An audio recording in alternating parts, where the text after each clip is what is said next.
Brad Shaw, welcome back to the show. Good to see you. Thanks for having me. Oh, thanks for coming back on. You are officially the first repeat guest, so congratulations on that.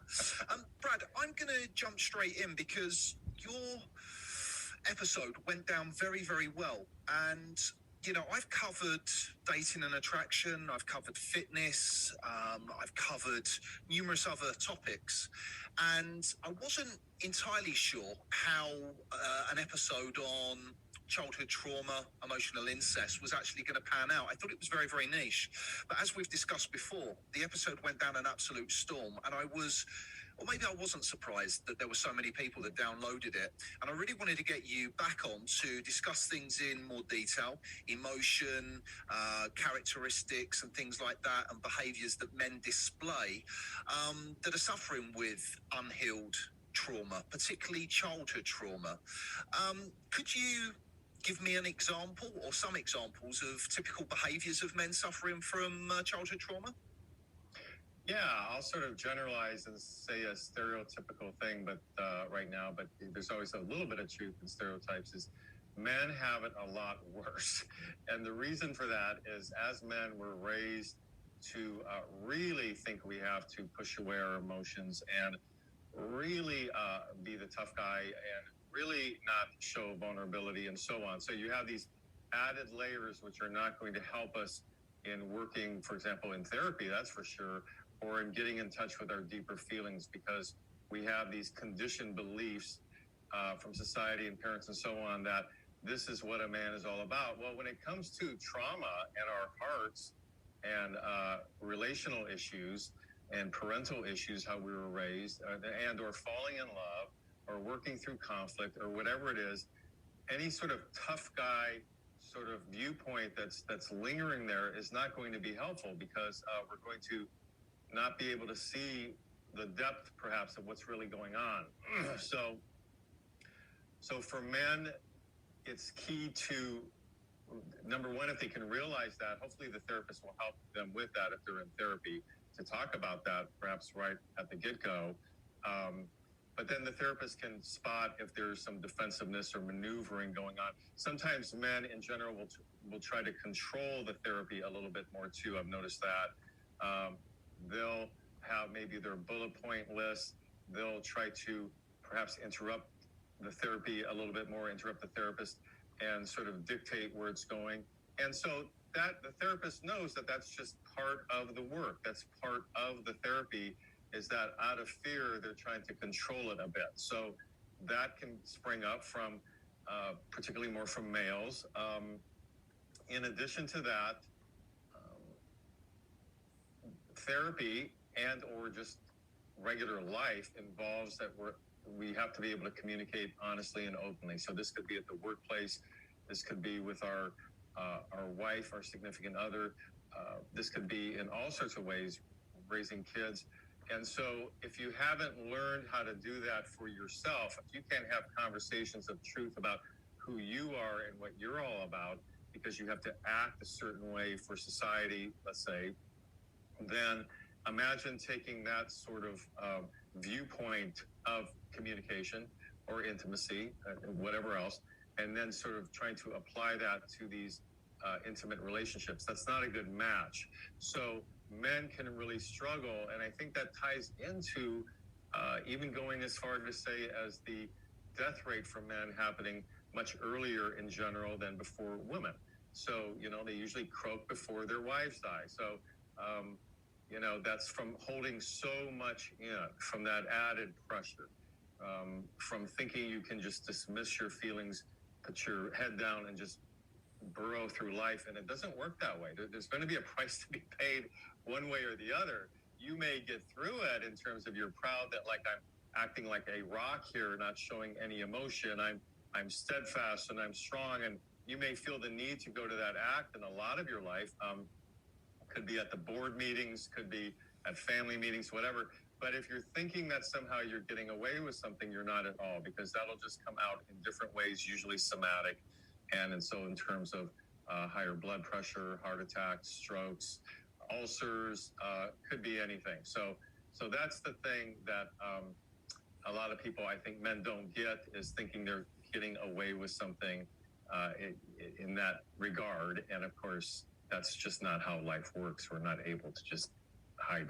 We don't get away from anything, really. It's going to find a way to come back and haunt us.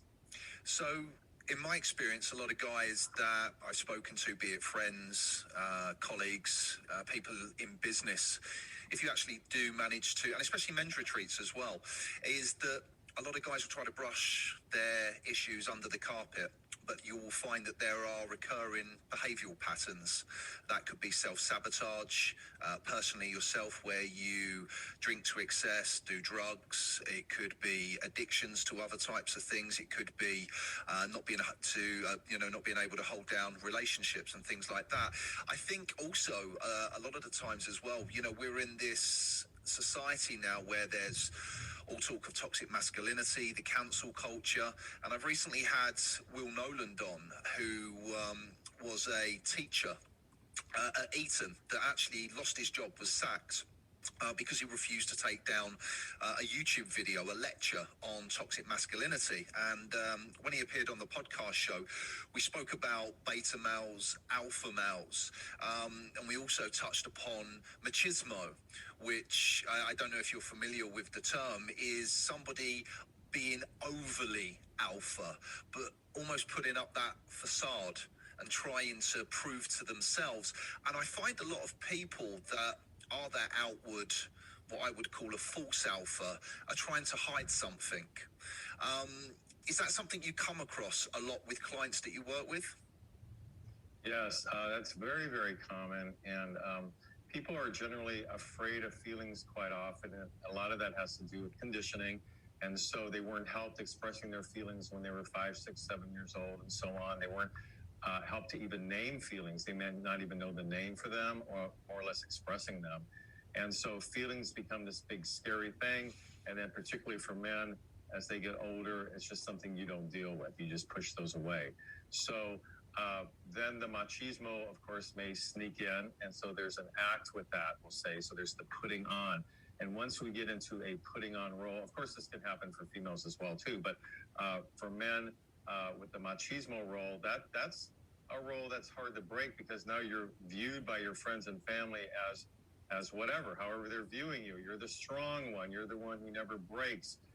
You're the one who always acts a certain way. You're the one who keeps it together. And inside, they're not feeling that way at all. Now, so it's a big sign of weakness to them, so they think. It's a big sign of weakness to reveal what's really going on inside. So they keep up with that act, which then, of course, only makes it grow. So it just compounds itself more and more and more, usually.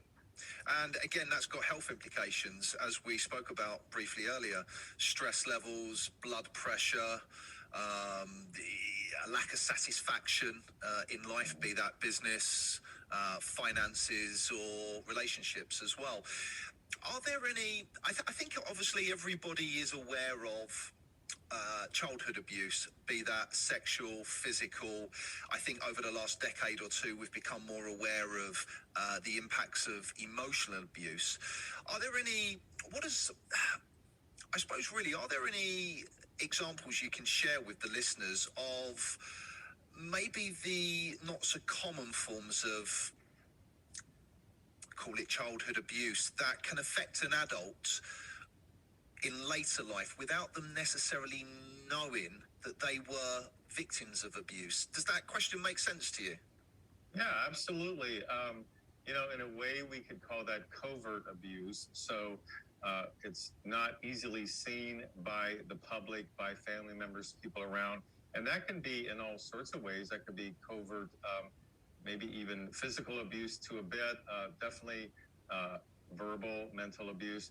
A lot of my videos, I deal with covert emotional incest, which is a covert abuse as well, of course, because it's not seen. So meaning with all these different covert abuses, it's done in a way that the child is gaslit to some degree. So they're thinking this is good for them, and everybody seems to agree that it is. And, oh, what a good kid you are. Your mom loves you a lot. Your father loves you a lot, whoever.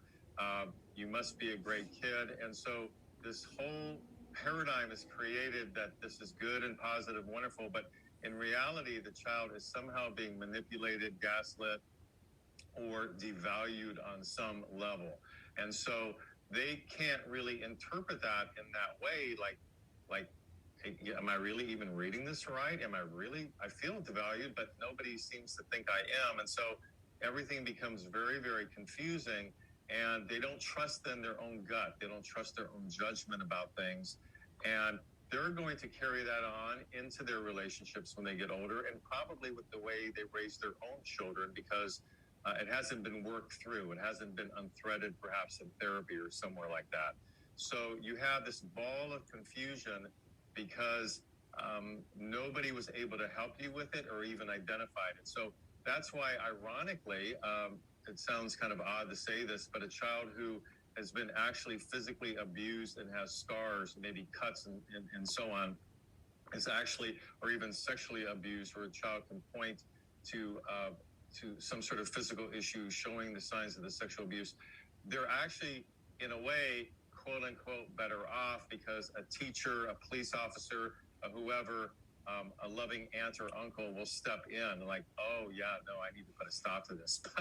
But with insidious sort of different emotional abuses, nobody even realizes they need to step in. And so the kid really suffers, and then that kid's going to become an adult, and this rarely gets addressed. It's very common for it not to be looked at all. And even when they come into therapy, perhaps later in life, for a symptom, why do I keep getting fired from my jobs? Why can't I keep a boyfriend? Why can't I keep a girlfriend? So they're coming in for that, but then the therapist is realizing, oh, I see what's going on here. They may see the different forms of the covert abuse, or the one form that they went through. And then it can be a journey, interesting journey, to try to assist them to see the cause of it in this way, and how that's affected now their levels of intimacy, self-confidence, self-worth, all sorts of things.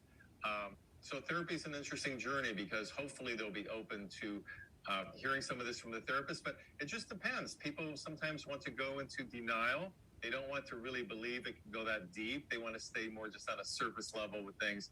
And so so the field itself, the practice of going in and looking at one's inner issues, is everybody's a little bit different. And it's all very, very interesting. So somebody could potentially come to you, as you touched upon earlier, with an issue. Why can't I keep a job? Why can't I hold down a relationship? Why do I self-sabotage? And then obviously you probe and almost poke the hornet's nest, and then it's peeling back those layers and unearthing the real issue at the very core of somebody's behavior patterns. I mean, there are people that I know that have had bad childhoods and have used that, not necessarily from a sexual abuse or anything like that, but they've had very, shall we say, overbearing parents, or physically abusive fathers, and very stern fathers, and it's actually given them the real bite in life to go out and make something of themselves, because they've just got this massive drive to succeed and not be a replica of their father. Is that possible? I mean, obviously, I know you can't confirm for everybody. Is that generally possible for people to use childhood trauma as a leverage to do great things in life, or are there still going to be underlying issues that they're merely covering up? Yeah, that's a great question. And I did a video a few years ago. I think it's called something like The Silver Lining of Emotional Abuse, or maybe it's The Silver Lining of Emotional Incest. But yes, because that ties into that question, which is a great one, because it can absolutely propel somebody to do incredible things in their life, make all kinds of strides. But also the other part of the question you said was, will it still be lingering there in a way? So yes, so meaning without the inner work, the issue itself, the inner feelings related to perhaps, let's say, self-worth, and maybe other symptoms that are showing up about that, will still be there. However, because let's say they were put down by their father and told that you're a worthless piece of shit and you're never going to amount to anything. Let's say lots of verbal abuse from a father to a son, using that as an example. That could very well either decimate the child and they become a runaway, a drug addict, a crack addict their whole life, chronic alcoholic, never amount to anything. That's a path. Another path equally that can happen, and therapists see it all the time, is they go on to do incredible things in their life. They're determined to have not only the JD degree to be an attorney, but they also have an MBA, Master's of Business Administration. And so, meaning accomplishments of what they can do and proving it. And they're very successful. And because the drive inside is I'll show him what I'm really all about. And if you think I'm going to cave into what you told me, Dad, so to speak, in their mind, it's like, oh, hell no. And so it can be an enormous factor in motivating them in all kinds of ways. But that shows up more externally.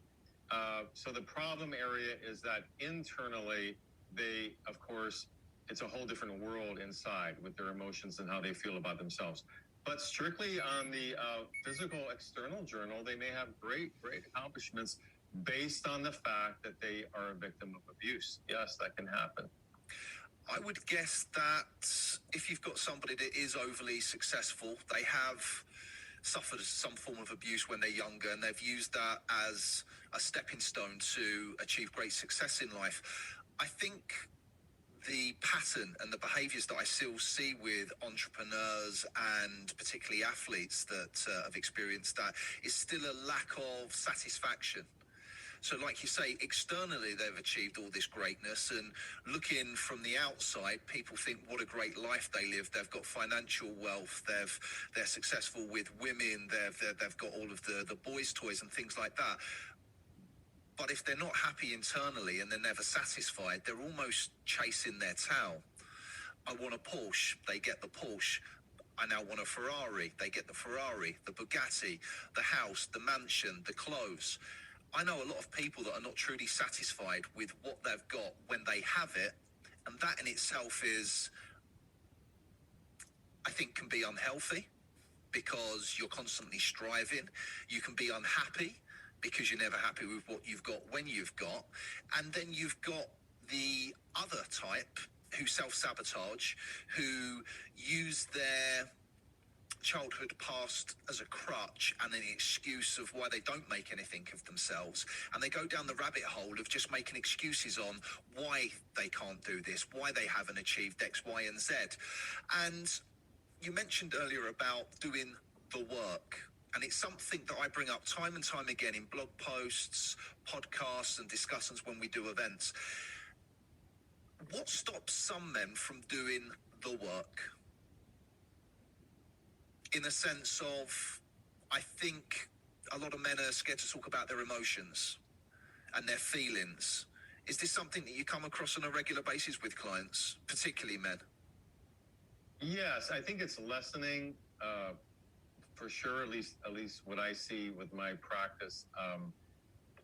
So it seems to be doing better, but most men who do well, that at least that I work with, and I'm sure this applies to other therapists, they are not seeing it as a weakness to come in and address a particular issue, whatever it is. So somehow they've worked through that to where you can tell in the sessions that they just want to understand it, and if they have to go deep to do so, and they're willing to do that. So there's more of a neutrality with it.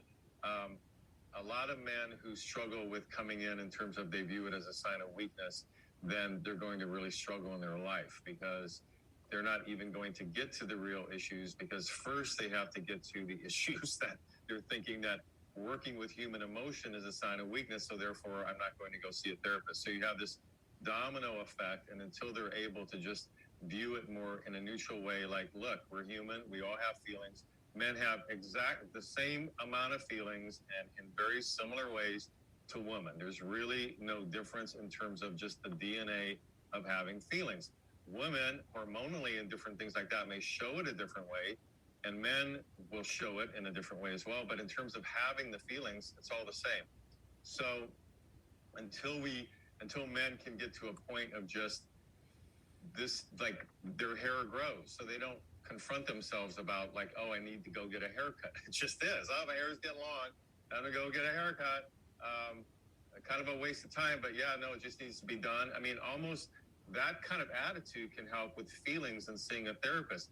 Oh, having a panic attack, having a lot of anxiety. Oh, I don't know why I get so pissed off at the girlfriend. Then just same way with the haircut, perhaps, just begin practicing, perhaps for anybody listening out there right now. Just say to yourself, you know what, let me just make some appointments, go in a few sessions, run this by a therapist. Let's see what's going on. So it's working with it in terms of challenging yourself, if you're a man, to what is so threatening about that? Going inward and sort of looking at your own feelings, which are there anyhow, by the way. Like, so in other words, thinking that somehow ignoring them or acting like they're not there is somehow going to make them go away. Well, it doesn't work that way. So the more a man can bargain with himself, perhaps on this level, just break it down to brass tacks.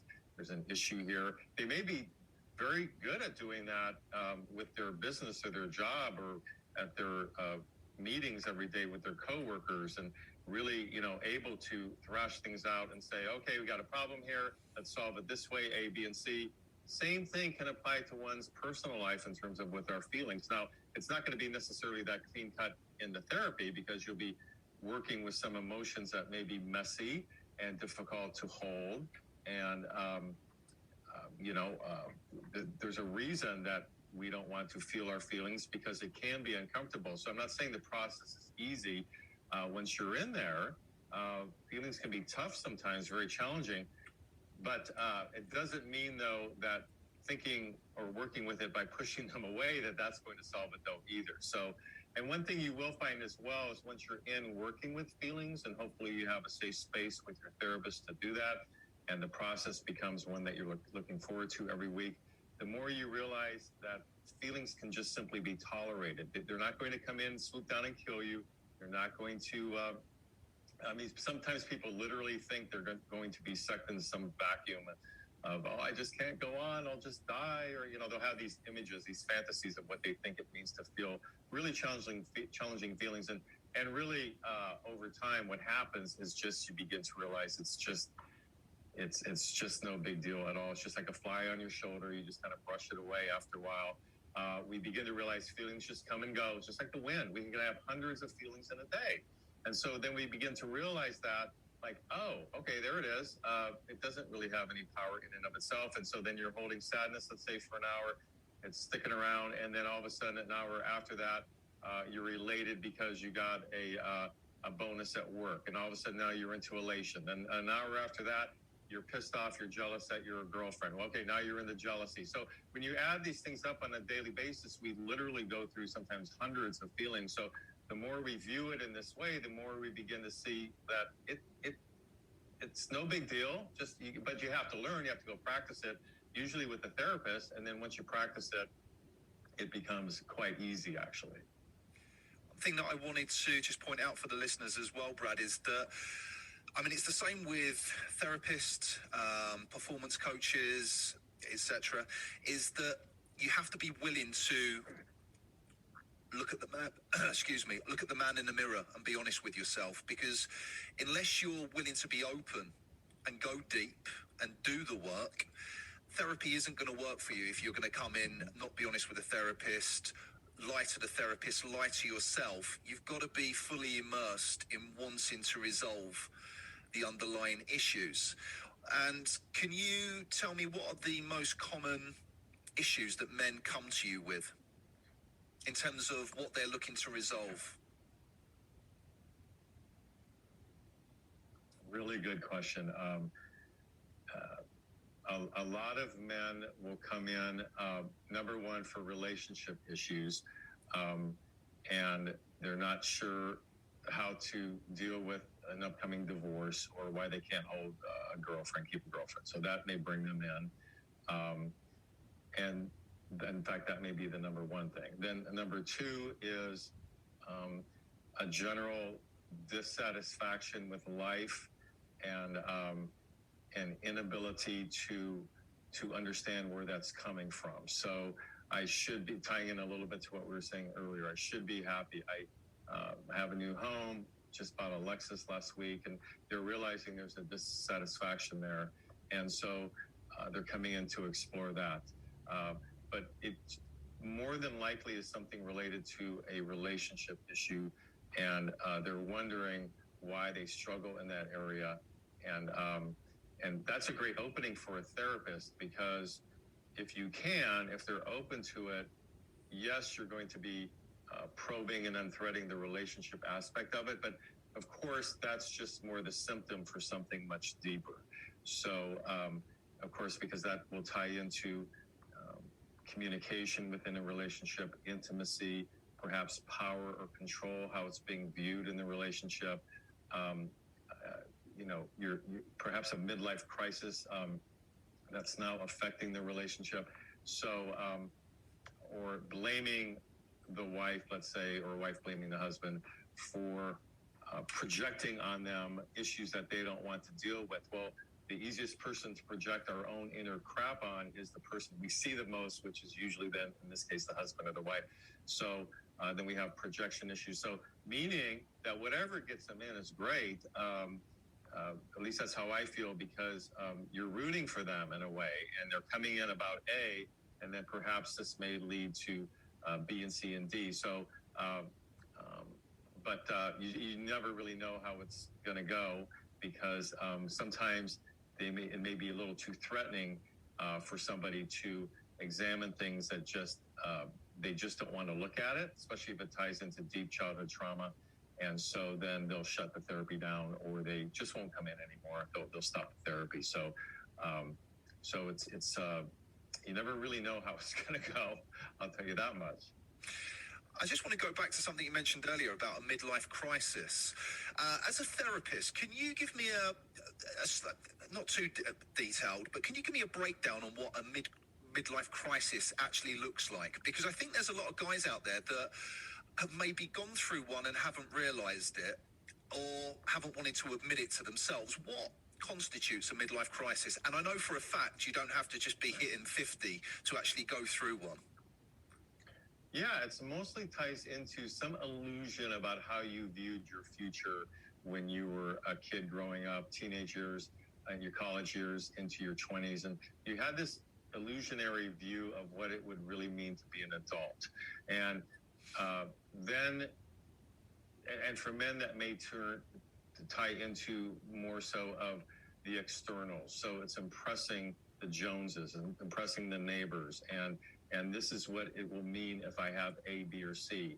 And so you believe that when you're younger, if I have this thing or this home or this high bank account, then it surely will mean A, B, or C. Well, then, so that's the illusion, that's the external part.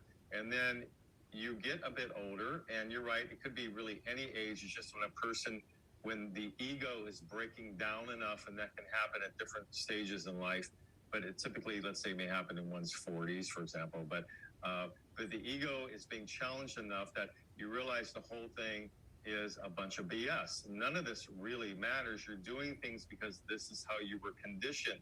You became an attorney because your father wanted you to become an attorney. It runs in your family. Well, now you're in your 40s and you're like, I never had any desire to be an attorney. I don't want to be an attorney. And it's very obvious to you, to the person. Drum roll, the sports car or the yachts. Yeah. You're seeing how these things are not what I really wanted. They don't have value.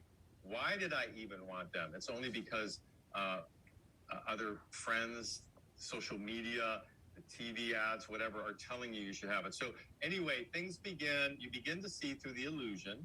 You're seeing you can't prop it up anymore with these sort of false lies to yourself. And so the ego has a bit of a breakdown, which is actually a very healthy thing. And we can't pump ourselves up the way we used to with the old lies. And all of a sudden we're faced with our immortality. We're faced with now some feelings maybe we kept at bay are coming up that we tried to deny. You don't have the ego strength anymore to deny them. So all of a sudden things are churning in ways that you don't want. This is not how I viewed myself. Because remember, they had this strong illusion about how it's supposed to be. So all of a sudden this is breaking down, which is very healthy, by the way, but it doesn't feel healthy to them at the time.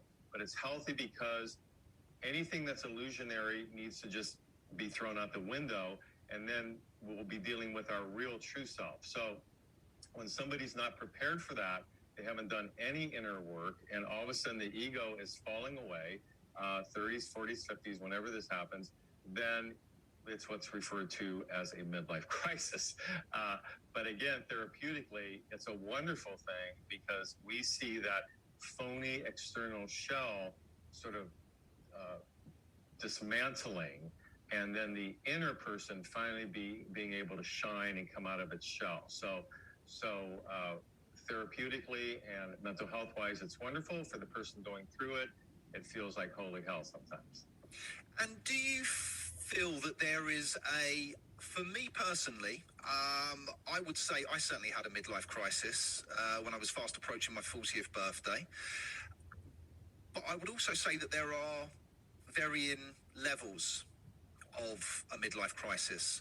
I wouldn't say I had the biggest midlife crisis, although I actually took a huge step. I don't know if we've discussed it before, but I think a lot of people have a change of career, go out, buy a new car, try to, realize that they've hit 50 and they want to be 30 again.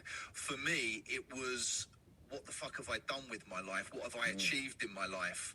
And it was, all of a sudden I'd gone through the phase of not caring about the cars, the watches, the big apartments. It was life experiences that I wanted to achieve, and I was absolutely fine with that. And then for me, all of a sudden I was fast approaching my 40th birthday. Something happened. I realized a friend had sent me through a message on Facebook, and there was a number of friends that played in our youth football team that were no longer with us that committed suicide. And all of a sudden I sat down there and I thought, shit, how quick life can go, just like that, in the blink of an eye. And for me, I ended up trekking across the entire length of India, which was a ridiculous thing to do. Was it a good thing? Yes, because my mindset changed. So it's definitely a healthy thing. I completely agree with that. But is it more severe for a woman as opposed to a man? Do they go through more hormonal changes, more emotional changes, or does it just depend? Because blokes don't generally tend to make a big thing out of a midlife crisis, whereas a lot of females that I know have been through one, it's everybody knows about it. Yeah, I think that men may be better at disguising it in general and not and acting like it's not really having the magnitude that it's having, or just dismissing it on some level. So. And my guess actually would be that men have a more difficult time with it because of the social conditioning they have to be on more so performance mode and sort of push away the feelings. So women in general, and this is a very broad comment here, very generalized, have much more permission growing up to work with their feelings and share their feelings. And so that can really help them in their adult life for sure. So, but you're right with the different levels of it. Lots of times, it depends on one's ability or desire or insight to work through the childhood trauma. So my guess would be with you, there was some sort of opening in you that, meaning the shell was not so hardened that when you heard about, for example, the suicides of your old buddies and so on like that, you were able to process that in terms of what does that really mean? So you went a little bit deeper with it. You could have just stayed, for example, with, oh, how sad, my buddies committed suicide, oh, la-di-da, life goes on. But of course it's sad on the level of it challenges us to look at our own mortality. Would I commit suicide? I don't know. Would I ever want to? What's that about? And then when we're able to work with feelings on that level, that may, in this case, from what I'm hearing, just with that brief example from you, is it challenged you to look at what you really want in life. You know what? Let me just throw caution to the wind, and I don't know. Let me explore this. And one of the things you did was you went to India. What a great thing to do. So the way to work with these things is when they come up is to just acknowledge it for anybody. Not try to push it away, deny it, minimize it. Like, something's going on here. I don't even want to get out of bed anymore. I'm so depressed. What's that about? So or whatever the symptom is. I want to get drunk now every night. What's that about? So we stay with the symptoms. We explore the symptoms. We don't try to just act like nothing's going on. And then that can lead us into, for example, what I was saying, comparing it to you, where then we can then learn from it. It's a great learning experience. you know what? I've always wanted to do A, B, or C, and I didn't. Why didn't I do that when I was in my 20s? And you know what? I'm not going to let another year go by without doing that. So then we'll push ourselves to go do something perhaps that's a little uncomfortable. It's challenging. Maybe we wouldn't be working for a while. Maybe, so it requires that we take some risks. Life requires that. We just can't be in some suburban box our whole life, living in a home with the 3.2 children in the cars. Now, can we do that? Yes, people do that all the time. So it can be done. But in terms of like the meaning for one's life and wanting to understand what we're all about, that we have this blink of an eye on this planet and why are we here, that likely won't happen very easily if somebody wants to stay, as I refer to, of course, very stereotypically as the suburban box. So there are people who live in suburbia that I'm sure challenge themselves and have wonderful, insightful lives of death. But I'm using that as a reference point to the notion that we think if we put this symbolic cage around ourselves, that somehow we can just get through life and we're going to have this magical moment maybe on our deathbed when everything's going to make sense. No, it doesn't. More than likely, you'll be laying on your deathbed looking back, assuming you even have a brief time on a deathbed, thinking, why the hell did I waste my time doing A or B or C? And you'll have these conversations with yourself then, when of course now it's a little too late. So we want to have these conversations with ourselves earlier in life when we can actually change our life around if we want to. You may not want to. You may decide, you know what, I'm doing okay. I'm hanging in there actually with things I want to do. So that's fine. And I'm proud of who I am as a person, ethically, morally, and so on. So that could also happen too. But for the people who realize they're breaking through this egoic, illusionary thing going on, then they have the opportunity to say, I don't want to do this anymore. And in a way, that's what you were saying about yourself. And hence you went to India. And that's fantastic. Yeah, I think it's funny because two things cropped up when I went through, I suppose, my midlife crisis. And one is, as I started to question my masculinity, I thought to myself, I didn't go to the army. I didn't join the forces. I wasn't in the SAS, the Navy SEALs, if I was over in the States. I didn't pursue a career as a boxer, an MMA fighter. And I started to question other areas of masculinity and also things that cropped up as well, which I don't know is probably relatable for a lot of listeners that have maybe gone through a similar thing, is that things started to become important to me that wasn't important before. So all of a sudden, like, I've had the watches, I've had the cars, I've had the penthouses, and, for me, there's more to life than material things. But all of a sudden, they started to become very, very relevant again. Oh, what about I haven't got that watch? I've not got that car. I'm not driving a Ferrari. I'm not sitting there in a yacht in Saint-Tropez. That lasted momentarily, a week, 2 weeks, something like that. But it's that realization of, have I achieved my true potential? So it's very interesting that you've touched upon a number of other aspects like that. Now, Brad, I'm going to move on because I know you've got a client shortly. You are becoming very popular on YouTube. You've got a very niche YouTube channel. What are some of your most popular video uploads? Because I think that's going to give our listeners an understanding and an insight into a lot of the common problems that a lot of guys are experiencing out there. Yeah, so a lot of my videos, the ones that definitely are the most popular and people seem to come to more, have to do with any sort of childhood trauma, usually related to being emotionally smothered, which is also called emotional incest. And that does not involve physical contact. It's just the emotional taking over of a child for the benefit of the parents. So they want their little mini husband or their mini wife because their marriage is not a happy one. And rather than deal with the marriage and try to improve their adult life and work with it in an adult way, they just sort of simply take over one of their own children and basically really thwarts that kid's identity. So any videos I do that tie into that on different levels, because there's many different spider webs into all sorts of impacts in our life when a child is emotionally abused in this way. This is a form of emotional abuse. that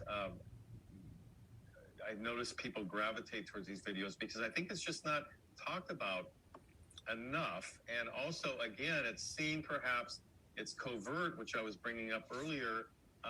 People may not see this way on the outside, but the child who's treated this way knows exactly what they went through. And of course, now they're dealing with how they feel about themselves inside. And so I would say those. I'll also say I've been surprised that a couple of videos I've made about over talking because victims of emotional smothering usually had to just sit and listen to a parent ramble on and on. Perhaps it could be a narcissistic father or, of course, a narcissistic mother, and it was all about them. The child had to listen, and so they got in the role of being the listener, and they take that role with them into many aspects of their life, and they many times just want to tell the person, would you please just shut the F up? And they have to deal with where that's coming from, which of course from their childhood. So I've done a couple videos, I think I have 3, that specifically deal with how to tolerate, work with, be with over talkers, because that can be very triggering to somebody who's been emotionally smothered in their childhood. And I noticed that the videos that that tie into being around an over talker also tend to get a lot of views. So, but thank you. Yeah, it's fun doing those videos, and you know, I can talk about these topics, I think sometimes that get ignored a little bit. 100%, which is why your video, why your episode went down very, very well, and I've got you back on the show. As we draw things to a close, I ask all of my guests this question. What's your definition of success? I think success is when we dig into our innermost soul, see ourselves more from pure consciousness, which is, of course, includes the feeling level, and see ourselves from the sense of being, we're existing. We are. It's also called, sometimes referred to as our higher self, or the I, being. So the word being, B-E-I-N-G. The beingness is different from being a person. A person, let's say, is more the ego, and we go through life in the conditioned way without really knowing what we're all about, versus our beingness. So for me personally, to work on my beingness, to be in touch with more of an aware presence in life and approach it that way, versus some, you know, a lot of egoic bullet points around me. That's my idea of success. It takes work because I was conditioned like anybody else.